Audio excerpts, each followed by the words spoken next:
from Group J, likely Algeria or Austria. About 50 minutes away from kickoff at BC Place in Vancouver as our day comes to a close with two games from Group G. It's New Zealand against Belgium here at BC Place, and then down the I-5 in Seattle, Egypt against Iran. Okay, let's start with Spain. They get through as group winners, just as Kevin Kilban predicted. Yeah, it certainly wasn't as I predicted, to be honest with you. I thought they predicted it in terms of results and points, but it was anything but comfortable, I think, throughout, apart from the win against Saudi, where they were totally dominant in that game. This wasn't great, to be fair. Are they going to look to the altitude of going down to Mexico as an excuse? I don't know.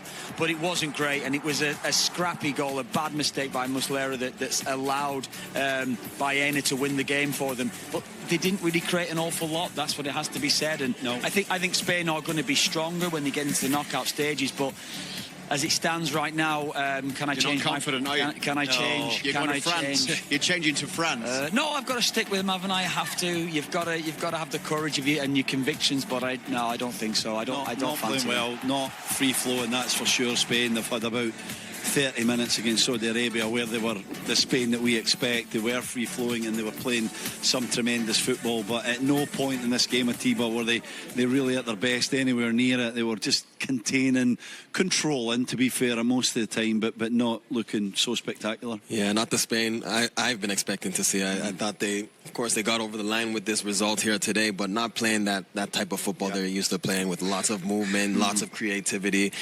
Let's see what happens when they get to the knockout stages and they start playing, the bigger teams that they match up well against, and the games are a little bit more open. Yeah. There's certainly something not right with Uruguay right now. You would think probably this is it for Marcelo Bielsa. We saw them with Canobio's red card at the end, frustrations throughout the game. Obviously, Muslera, your paddle partner from times in Istanbul, maybe he should stick to that, because it's not been his World Cup, has it? It's not been his World Cup, but he's been a great goalkeeper. This is just one tournament too far. He's been absolutely terrible at this tournament, unfortunately, because, as I said, he's been a great pro. And I don't know, teams, let us know what you think of this. I think this is embarrassing, I have to be honest. Yeah. The manager picked him, the experience that he's got, to take him off at half-time for the guy Rochette, who was the #1 before he brought Muslera back, to me is just disgraceful. And then the Real Madrid captain and Uruguay captain. The earliest he's ever been subbed off as a starter for Uruguay. It's disgraceful, it really is. I mean, Valverde, his worst, should never come off the field for Uruguay, and you just see Bielsa imploding there on the touchlines. He's got to go. He will go for sure, no question about it. I think it's also the message that it sends to the team when you take out such a leader. He's the engine of their team. He's their workhorse.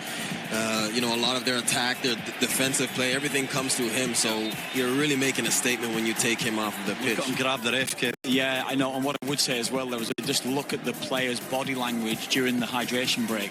Nobody looking at Bielsa, nobody taking on his message, turning the back.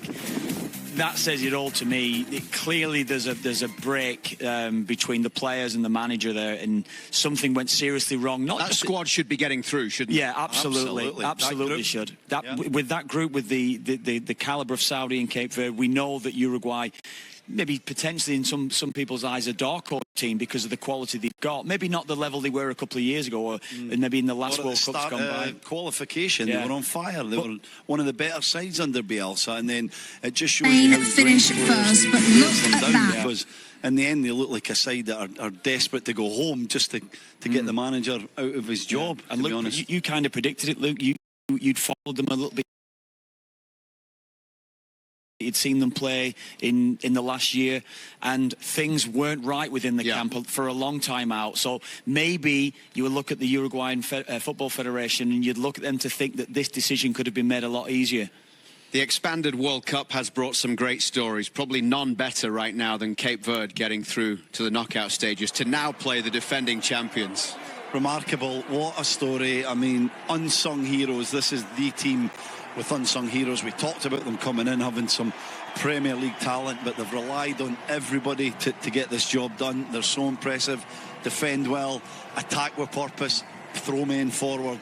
And the trio in the back line of Vecina, who's had a terrific tournament, but particularly the two backs,